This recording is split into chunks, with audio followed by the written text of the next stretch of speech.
Good morning to all of you present in this morning session. Yesterday we were discussing chapter number 7. Chapter number 7, sources of business finance.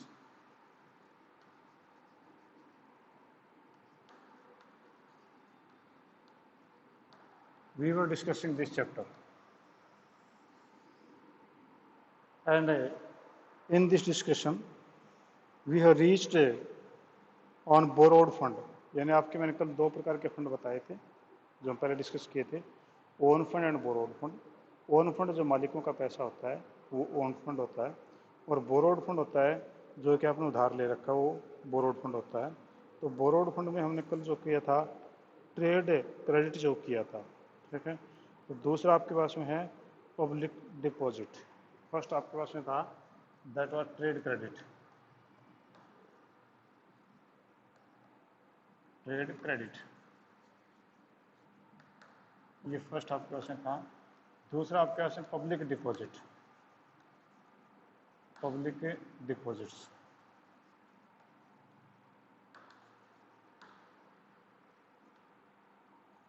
तो आपका दूसरा public deposit है। Public deposit का meaning क्या है? Public का मतलब समझ गए आम जनता, ठीक है।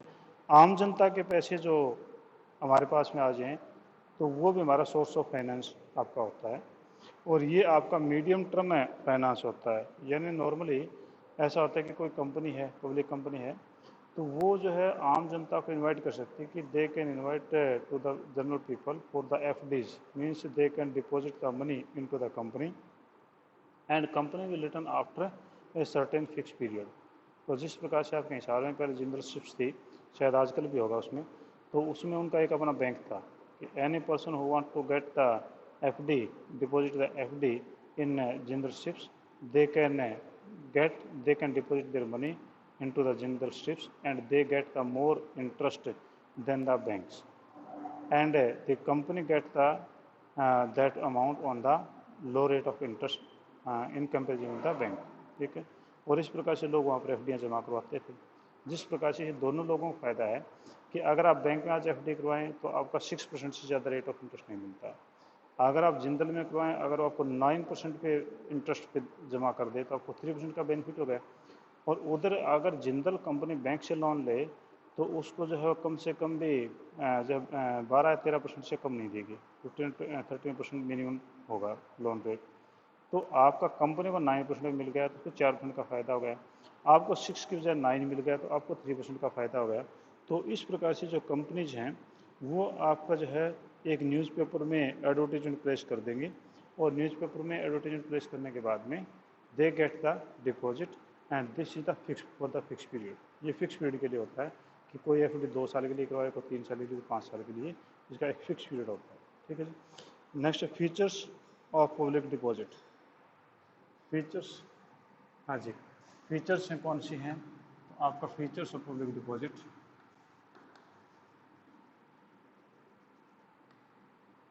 Features of public deposits.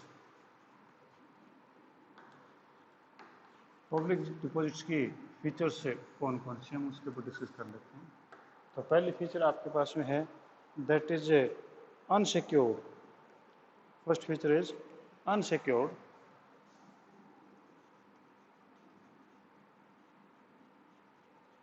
Unsecured first feature है आपका, अनसिक्योर्ड है। Means such type of the deposit are unsecured from the point of view of customer. आपका जो कस्टमर है that deposit the money with any company that is unsecured, means no any type of the charge against it is provided to them, means it is totally on the basis of the goodwill of the company. If you have faith in the company's goodwill, that company is a good one and company will not run away and our money is safe, and then you will deposit the money. It means it is unsecured. Next is finance for a working capital. Next is finance for working capital.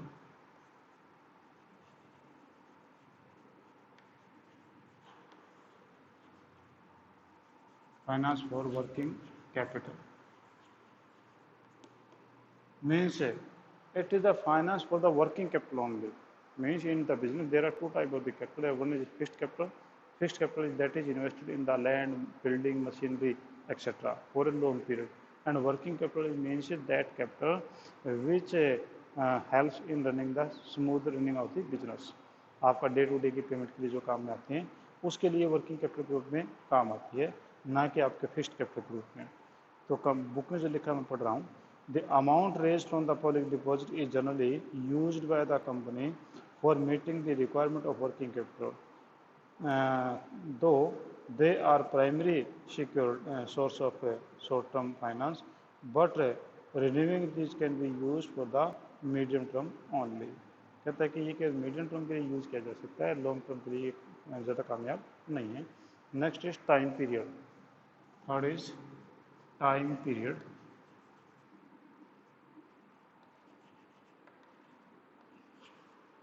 Time period. These type of the loan or these type of the finance has a fixed time period. Means FD can be of 2 years, 3 years, 5 years. Means it cannot be for a long period. It means there is a fixed time. In equity shares there was no fixed time. In preference share there was also no much fixed time. Means equity or the owned fund having no fixed time, but the borrowed fund has a fixed time. Next is simple procedure to raise. Simple procedure to raise.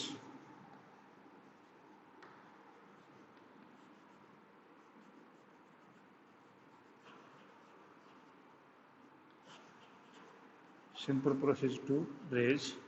Raise का मतलब उधार लेना या खड़ा करना. ठीक है. Means to raise the public deposit having a very simple way.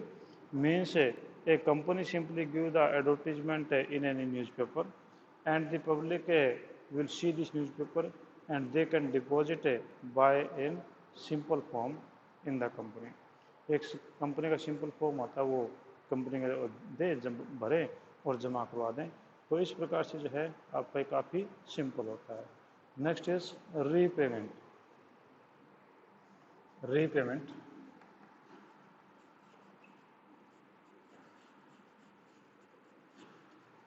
Repayment है ना, वापसी. पैसा आपका वापसी कब होगा, तो इसके बारे में बोल रहे थे. Company which has the public deposit is required to set aside 10% of the deposit maturing by the end of the year.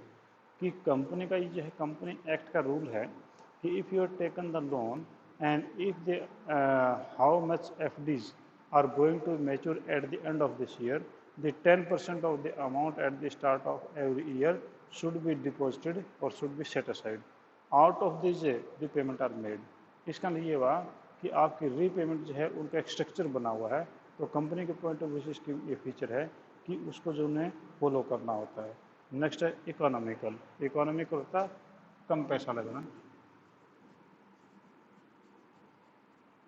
Economical सस्ता पड़ना.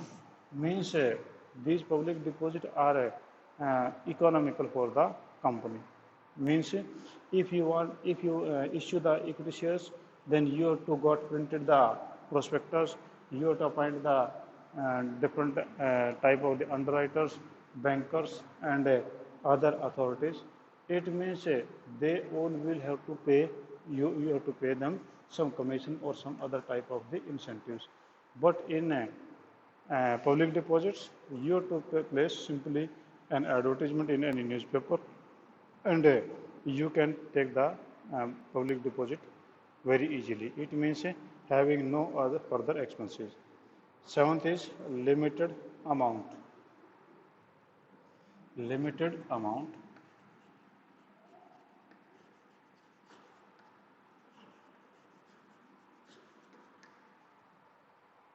Meaning of limited amount, the amount of fund that can be raised by the way of public deposit is limited because the legal restrictions.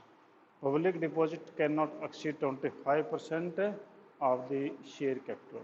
Means you can't issue, you can't take the deposit more than the 25% of the capital. Suppose आपकी company की जो total capital equity shares हैं वो आपके हैं 1 crore rupees के और उसका 25% यानी आपका 25 लाख वो जो है आप पब्लिक डिपॉजिट से ले सकते हैं।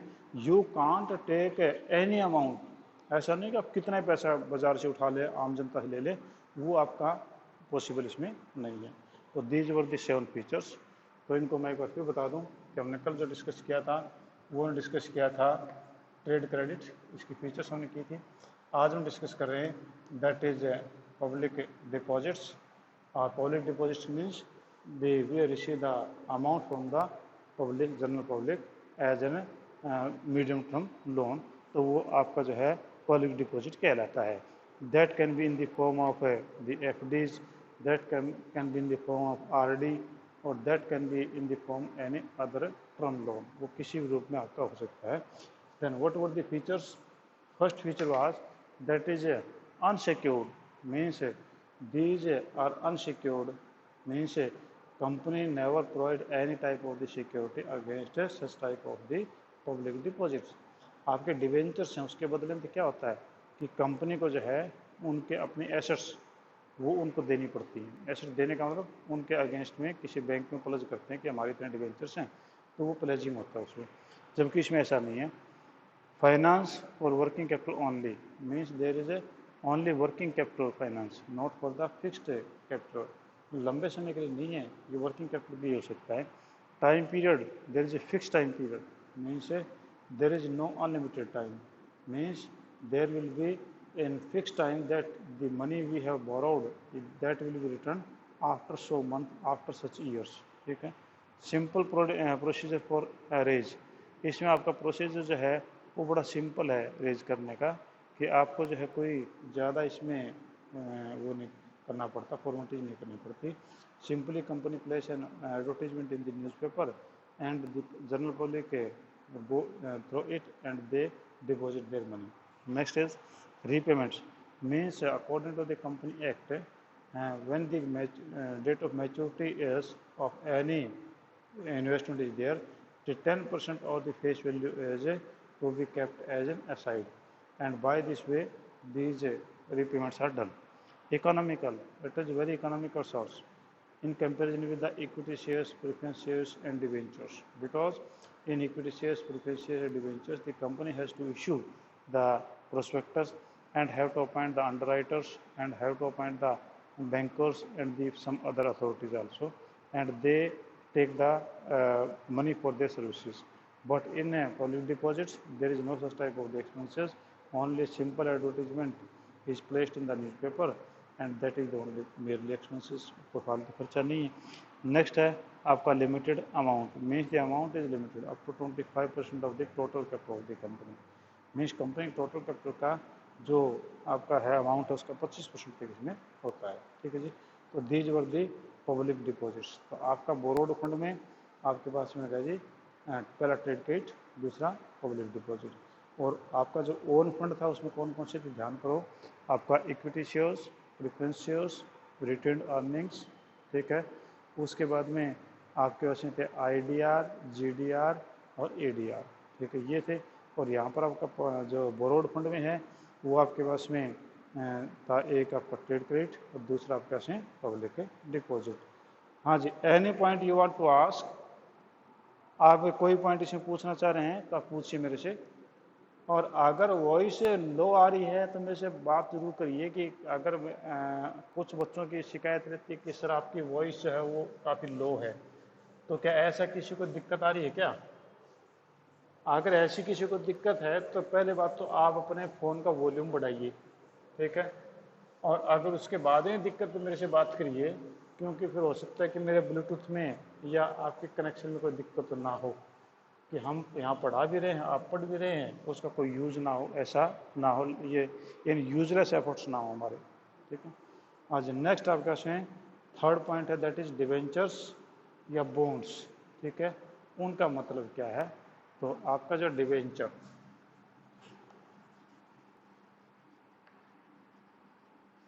डिवेंचर्स और बॉन्ड, डिवेंचर्स और बॉन्ड्स, डिवेंचर्स या बॉन्ड्स से उसका मतलब क्या है? तो पहले तो हम वैसे सिंपल एक डेफिनेशन ले लेते हैं, उसके बाद में इसका एक्सप्लेन करते हैं। तो कहता है कि definition of debenture, debenture includes debenture stock, समझ में नहीं आएगा जल्दी सी बातें।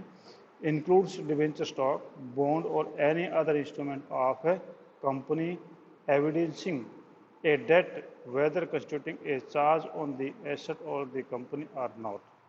बड़ी अजीब सी बात बोली इसने, ठीक है। अब मैं अपने तरीके से बताता हूँ। डिवेंचर का मतलब क्या होता है। डिवेंचर की हिंदी जो होती है वो कहता है ऋण पत्र, उसको हम बोलते हैं ऋण पत्र। डिवेंचर को हम बोलते हैं ऋण पत्र। ऋण मतलब लोन, पत्र यानी सर्टिफिकेट, यानी लोन लेने का सर्टिफिकेट, ठीक है। अब आप ये कहेंगे सर आप कौन सी अजीब बात कर रहे हैं, तो let us come with me, try to understand कि आप जो है you have admitted in +1 class on the basis of that you passed the 10th class. If you have not passed the 10th class, then it is not possible to admit you in the +1 class. And if you will not pass the +1, then you cannot be promoted into +2 class also. And you will say, sir, I have passed the 10th class. Can I believe on you? No. I will ask you that where is your certificate? Where is your 10th class certificate? Where is your DMC? If you will show me the DMC, then I will accept it that you have passed the 10th class. Although that DMC may be fake, that DMC may be of other instrument, तो कुछ भी हो सकता है, पर अगर DMC तो मैं मान लेता हूँ कि you have passed the 10th class. और वैसे अगर आप जो है I know you very well that you appeared in the 10th class and you got the passing certificate also, but I can't believe because you are no certificate. If you will provide me the certificate, I will assure that you have passed the 10th class. अब इतने पूरे दुनिया में सभी लोग तो किसी को जानते नहीं, सर्टिफिकेट को जानते हैं कि हाँ जी आपका सर्टिफिकेट आ गया, 10th क्लास पास है, ग्रेजुएशन पास है, MA पास है, ठीक है। तो एक सर्टिफिकेट जो वो आपका पासिंग सर्टिफिकेट, वो आपका एक सर्टिफिकेट है। तो उसी प्रकार से ये भी एक सर्टिफिकेट है, ऋण पत्र है। ऋण पत्र क्या हुआ कि when the company requires the loan from the general public, ठीक है, then it issue a notification in the newspapers that it is going to issue the debentures, ऋण पत्र जिसको बोले debentures, at the rate of such fixed percentage that may be 5%, 10%, 20%, any may be। इसका लिए होगा कि उनके ऊपर जो रेट ऑफ इंटरेस्ट है वो 5%, 10%, 20% रेट ऑफ इंटरेस्ट के ऊपर होगा लोन के ऊपर। And the amount is send to the company and then company will send you an ऋण पत्र and debenture certificate to you. That certificate is called as a debenture. वो जो आपने कंपनी को लोन दिया उसके बदले में आपको जो सर्टिफिकेट मिला है वो आपका कहलाता है डिवेंचर। अब आप ये कहेंगे सर अभी तो अपने पब्लिक डिपॉजिट हमने करवाया था, in that public deposit we have also get a certificate that was FD or that was a RD, you can't say it in a debenture. No, that is not a debenture. That is you get the amount on FD और RD after a fixed time. एक fix time के बाद में आपको interest मिलेगा, fix time के बाद में आपको अमाउंट मिलेगा। But in debentures you get the interest after every 6 month. You get the debenture interest after every 6 months. Means in a year you got the interest on these debentures 2 times in a year. और यहाँ पर जो है these debentures are may be against the issue of any against the charge of any asset or without any charge of the asset. इसका मतलब क्या हुआ कि जो डिवेंचर हैं वो किसी एसेट के अगेंस्ट में प्लेज किया जा सकता है, यानी कोई एसेट उसके अगेंस्ट प्लेज की जा सकती है। मान लो कि I have purchased or with 10,000 debenture of X company, then the debenture are secured and they are issued against the charge of asset of the X company. अब इसका मतलब ये क्या हुआ कि क्या कंपनी 10,000 रुपये के चीज़ें मेरे नाम करवा के देगी? क्या वो हिसार में आकर के कोर्ट में आकर के वो एफिडेविट देगी? तो ऐसा तो नहीं हो सकता। तो आपके इस प्रकार से तो आपके जो लाखों डिवेंचर होल्डर्स हैं, number of debenture holders are there. अब कंपनी सभी के घर जा जा करके हर रोज़ किसी आदमी को नहीं बेच सकती, that will B so costly, economical तो हाई नहीं। तो क्या करती है कंपनी जो है, कंपनी एक्ट में बना रखा है कि any bank, any financial institution उसके नाम पर अपनी प्रॉपर्टी कर देगी। कि अगर इन डिवेंचर्स का पैसा हम जब तक वापस नहीं करें, ये प्रॉपर्टी हमारे वापस मत करना। और जब ईच एंड एवरी डिवेंचर की पेमेंट हो जाती है तो कंपनी उनको दिखाती है कि देखो जिनकी सारी पेमेंट हो गई है, आप हमारे एसेट को रिलीज कर दो। तो इस प्रकार से उनकी एसेट रिलीज हो जाएगी। इसका ना वो बैंक या वो financial institution that will not release the asset of the company till the repayment of total debenture is not made. आपके टोटल डिवेंचर की रीपेमेंट वापस नहीं हो जाती तब तक उसको वापस नहीं किया जाएगा। तो इस प्रकार से उनके एसेट जो वो प्लेज की जाती है, मोर्टेज की जाती है। पर ये किसी एक आदमी विशेष के नहीं, बल्कि ये किसी बैंक या फाइनेंशियल इंस्टीट्यूशन के द्वारा की जाती है। Debentures are common securities issued under the borrowed fund capital. Debentures are instrument for raising the long-term debts. Debentures are called a creditorship security because debenture holder are called creditors of the company. यानी long term के लिए होता है और ये आपके क्रेडिटशिप भी कहलाती है।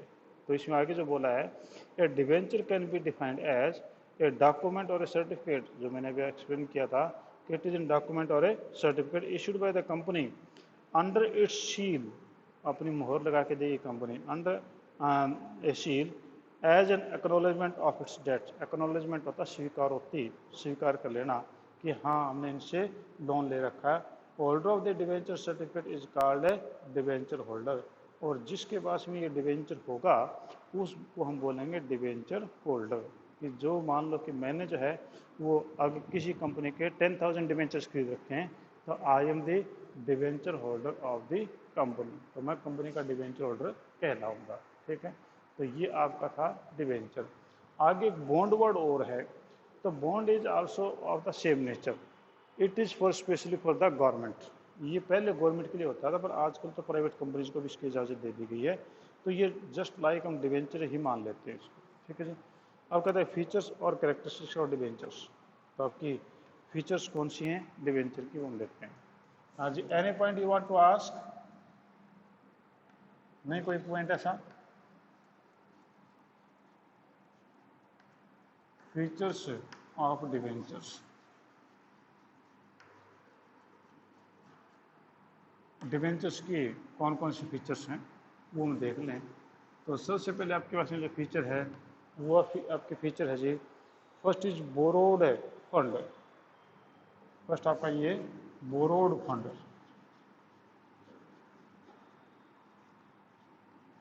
It is an a borrowed fund. ये आपका बोरोड फंड कहलाता है, इट इज नॉट इक्विटी। ये आपका ओन फंड नहीं है, इक्विटी नहीं है। Debenture as a part or part of the borrowed fund capital as debenture holder are considered as the creditors of the company. Company creditor माने जाते हैं। Fix rate of interest, second is fixed rate of interest. इनके ऊपर जो interest rate है वो fix है, means that में भी 10%, 12% एनी। तो ये आपका rate of interest rate fix है। Compulsory payment of interest, compulsory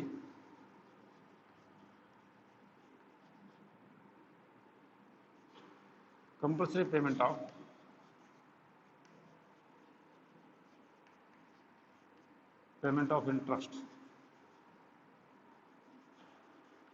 इसमें जो इंटरेस्ट की पेमेंट है that is compulsory, means there may be profit और the loss to the company but interest must be paid to the debenture holders after every 6 month. हर छठे महीने को payment जो है इंटरेस्ट की पे करनी पड़ेगी, चाहे कंपनी को जो है फायदा हो या लॉस हो। Next security, fourth is security.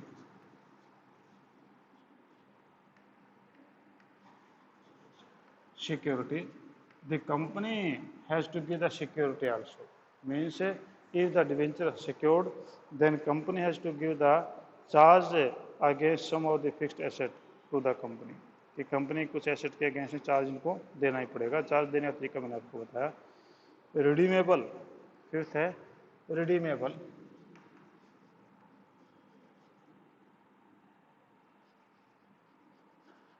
Redeemable का मतलब repayment, means repayment is compulsory. में इक्विटी शेयर है उनकी रीपेमेंट को जरूरी नहीं है, रिटर्न अर्निंग की रीपेमेंट जरूरी नहीं है, पर यहाँ पर जो है रीपेमेंट आपकी कंपल्सरी है। नेक्स्ट है no voting right. Sixth is no voting right.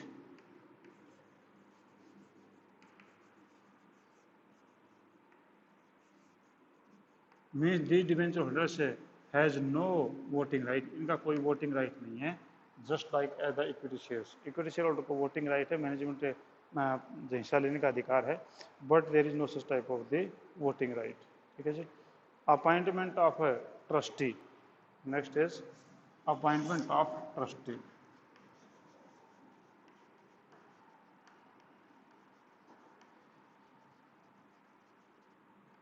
Appointment of trustee.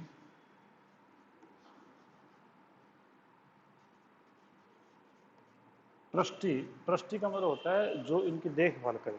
ठीक है, तो यहाँ पर जो है कह रहा है कि when the large number of venture are sold to the general public then usually a trustee is appointed, यानी किसी बैंक या किसी फाइनेंशियल इंस्टीट्यूशन को जो है इनका ट्रस्टी यानी इसका हित रखने वाला, ध्यान रखने वाला अपॉइंट किया जाता है।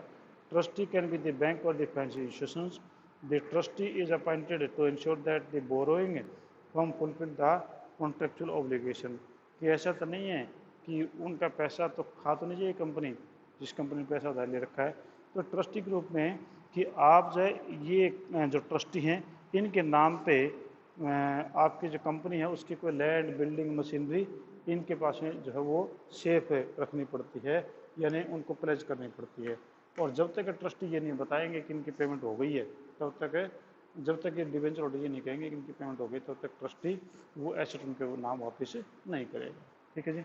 तो ये आपके पास थे डिवेंचर्स, और इन डिवेंचर्स की आपके पास 7 प्रकार की फीचर्स मैंने आपको बताई। बोरोड फंड है, फिक्स्ड रेट ऑफ इंटरेस्ट है, कंपलसरी पेमेंट है, इंटरेस्ट की सिक्योरिटी है, रिडीमेबल है, और नो वोटिंग राइट, और अपॉइंटमेंट ऑफ ट्रस्टी। ठीक है, ये आपके पास थे। हाँ जी, any point you want to ask, कोई पॉइंट आप पूछना चाह रहे हैं पूछिए। कल हम इसके आगे नेक्स्ट टॉपिक हम करेंगे। ठीक है जी, तो आज हम इतना ही करते हैं। अगर कोई पॉइंट है आपके दिमाग में, कोई चीज़ है आप पूछना चाहते हैं, आप मेरे से पूछ सकते हैं।